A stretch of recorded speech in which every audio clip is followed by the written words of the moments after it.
The senator from Oklahoma. Madam President, a lot of Americans are tracking day by day what's happening in Russia and Ukraine.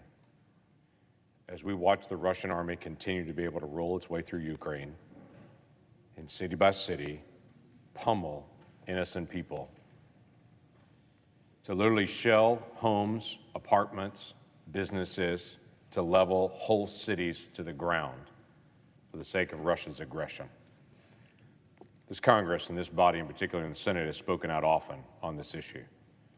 Grateful that the President has engaged to be able to apply sanctions, be able to cut off purchases with Russia, to be able to slowly open up the weaponry that we're giving to the Ukrainians as they continue to ask for more.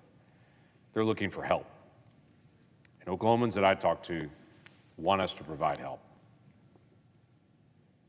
But it's ironic, some people may not know that while we're isolating Russia in every way that we possibly can, right now this administration is working with the Russian representatives to be our spokesman to Iran negotiating a revised nuclear deal with Iran. We're not doing face-to-face negotiations with Iran. We're working through the Russian representative to represent our beliefs to the Iranians. Now, if anyone in this room could say they trust the Russians to represent our values at the table with Iran, please rise. Because we don't, and we shouldn't. And it makes absolutely no sense that a revised nuclear deal is being done with Iran through the Russian negotiations while Russia is currently pummeling Ukraine. I wish I could tell you that's even the worst part of this deal. Iran has a couple of things that they need to be able to get to a nuclear weapon. The two things they need are time and money. They have the technology, they have the know-how, they have the facilities, they have the advanced centrifuges. They just need time and money. And my frustration with the Iran nuclear deal that was done in the Obama administration is it gave them both time and money. It set a 10-year window where they, quote unquote, couldn't have nuclear material that would be usable for a nuclear weapon, but it allocated $100 billion in release of sanctions to the Iranians. $100 billion to the Iranian regime. Now, I have no beef with the Iranian people. They're remarkable people, extremely well educated, but they live under the thumb of a horrible regime.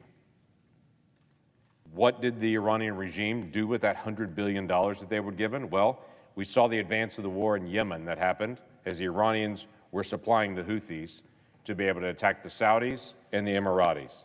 We saw what happened in Lebanon with the support for Hezbollah to be able to attack Israel and continue to destabilize.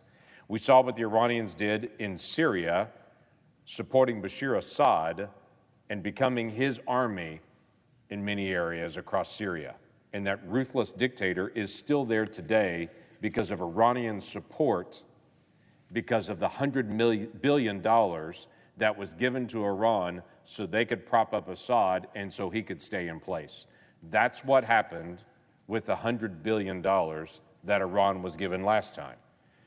Now, the Trump administration came in and took away that and imposed maximum pressure on the Iranians, walked away from the deal and said, we're not going to give the largest state sponsor of terrorism in the world billions of dollars of access to capital. That seems like a terrible idea, and I can assure you the people of Syria understood that was a terrible idea. But now what? President Biden has reopened negotiations, as I mentioned before, by using Russia as our proxy to be able to negotiate this. Today, we had negotiators that were brought on by the Biden administration that are former negotiators under the Obama administration to renegotiate this deal that have quit the negotiating team, that have said this negotiation is going so bad they will not be a part of it. And they've walked away. We don't know everything that's in this deal. And I would tell you, quite frankly, I'm not encouraged by what bit of rumors that I'm hearing in this deal. I'm hearing this deal puts us back into the timetable that was done years ago under the Obama administration to give the 10-year window, that we're back into that same window that allows them to be able to move to a nuclear weapon at an end time period, that it doesn't challenge their terrorist activities, that it doesn't challenge their missile development. Literally, they're developing ballistic missiles designed to carry a nuclear warhead, and that's not part of this agreement, apparently, to restrict their development of a missile capable of carrying nuclear material as long as they don't actually work to develop that nuclear material. It releases sanctions to them, so again, they get billions of dollars. And in the negotiation we hear at this point, it lifts sanctions on the entities in Iran that took away the property and the homes from Iranian Jews in 1979 that we've had sanctions on. We understand it takes the sanctions off of those responsible for the Beirut bombing in 1983 that killed 243 Americans, mostly Marines. We also understand it changes the status of Iran being recognized as a state sponsor of terrorism, even though they are, and that there's negotiation to take the Iranian Revolutionary Guard Corps off the list of a foreign terrorist organization. Are you kidding me? This is not a good deal for the peace of the region. This does not prevent Iran from becoming a nuclear power. This continues to destabilize our relationships with our allies in the region as Saudi Arabia and the Emiratis and the Israelis and everyone stares at the Americans and say, why in the world would you make this deal that would allow Iran to become a nuclear power in the days ahead? Let me tell you, this is personal for many American families who lost a loved one in the battle in Iraq.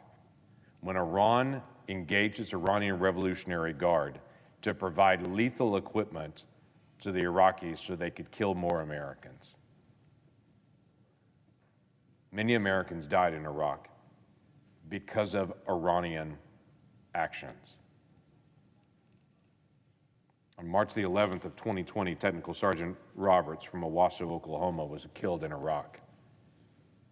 An Iran-backed militia group equipped by Iranians, supported by the regime, arbitrarily launched rockets at American forces in Iraq, killing Technical Sergeant Roberts. Listen, this is personal for a lot of families. This is not some theoretical negotiation.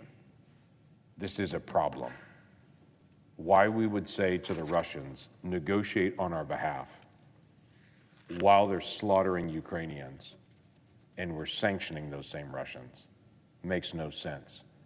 But a deal that lifts the sanctions on the Iranian Revolutionary Guard, on those that killed Americans in 1983 in Beirut, to give access to missile technology and to look away from their terrorist activities in Hezbollah and Hamas and in Yemen and in multiple other places in the world is not a deal Americans should make. Mr. President, walk away from this. There is a reason that your own staff is walking out of the conversation because you're headed the wrong way. This body is also in the process of negotiating issues with China. I've had quite a few folks from Oklahoma that have caught me and have said, hey, while the world is focused on Russia and Ukraine, have we taken our eye off the ball in China? I would pray we have not, and I continue to be able to encourage our Pentagon and officials across our government to not lose focus on Taiwan, to not lose focus on what's happening in trade agreements. But right now, the Senate is actually negotiating a bill dealing with China. And I have to tell you, I didn't support this bill and don't. It is $250 billion in new spending, $250 billion. It is enormous in size, but the basic philosophy is the Chinese have a state-controlled system for how they're putting out semiconductors and research, so we should do that in America and invest $250 billion to try to keep up with them the way they're doing it. Can I tell you, the United States and our free market system has raised up the greatest entrepreneurs the world has ever known.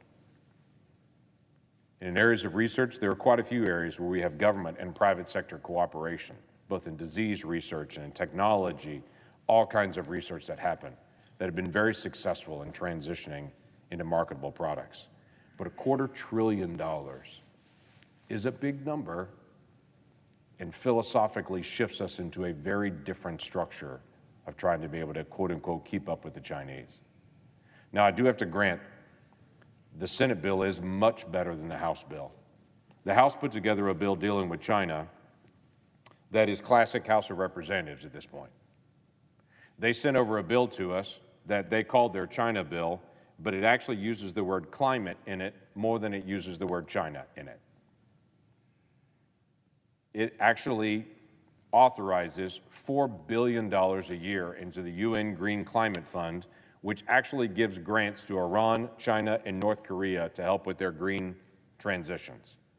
The House bill, also again their China bill, has a whole section on it on providing access to financial institutions for marijuana. Now, if you're wondering why marijuana banking is ending up in the China bill, so do I. The only thing I can come up with is, if you're nervous about China, some weed and you'll be more relaxed, I guess. But not sure why that ends up in the China bill to have a whole marijuana section in the United States on it. A meaningful China bill would focus in on critical minerals, which neither bill does. All of us see the supply chain issues that are happening with China right now. We all see it. But neither bill actually deals with the serious issues that we have with critical minerals and rare earth minerals. Some of the areas on critical minerals, China has access to 85% of them. And we're not responding to that. That's a problem. The bill itself, the $250 billion that is spent, actually exposes us even more to Chinese debt. Ironically enough, to be able to pay for this bill, we're going to have to borrow money from China to go compete with China. And I find that a little ironic. It doesn't address the Belt and Road Initiative. As China continues to be able to expand around the world, putting in airports, putting in ports, and to be able to do its expansion through its own system, we're not addressing that, nor even trying to focus on just keeping a list. I even asked for the ability just for us to keep a list of all the places that China is actually expanding, and that's actually not included in the bill. Other areas like internet freedom for the people of Hong Kong that are living under the oppression of China is not included. Countering the Chinese influence in multilateral organizations like the UN, the World Bank, International Monetary Fund, as China moves to put key positions in place so they control these multilateral organizations, there's no push in this bill for this. There's no push to be able to push the Chinese out of our college campuses as they move Confucius Institutes onto our campus to plant a Chinese influence on those campuses. And it doesn't deal with something as basic as agriculture. Now, why do I bring up agriculture? Because the Chinese are purchasing land all over the United States, and especially in my state, as they snap up private land and start to do activities there where they own that land, control that land, and develop it.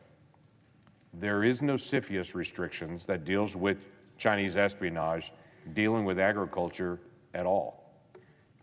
And this bill doesn't address that. I see that as a problem. We need expansive, very engaged issues to be able to deal with China. China's on the move. They're becoming more and more aggressive.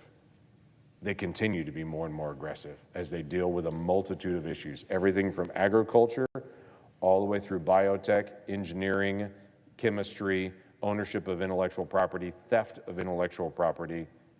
They continue to be able to move across our supply chain to be able to dominate things worldwide. We need to address that.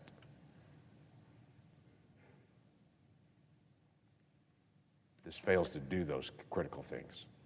Now, does it take some steps? Yes, it does. But we're not even debating the other issues. We're not even discussing it. We're conferencing with a House bill that focuses more on climate than it does on China, and marijuana banking more than it does on supply chain. We've got to get serious on these issues for the sake of our children and our freedom in the days ahead. I yield the floor.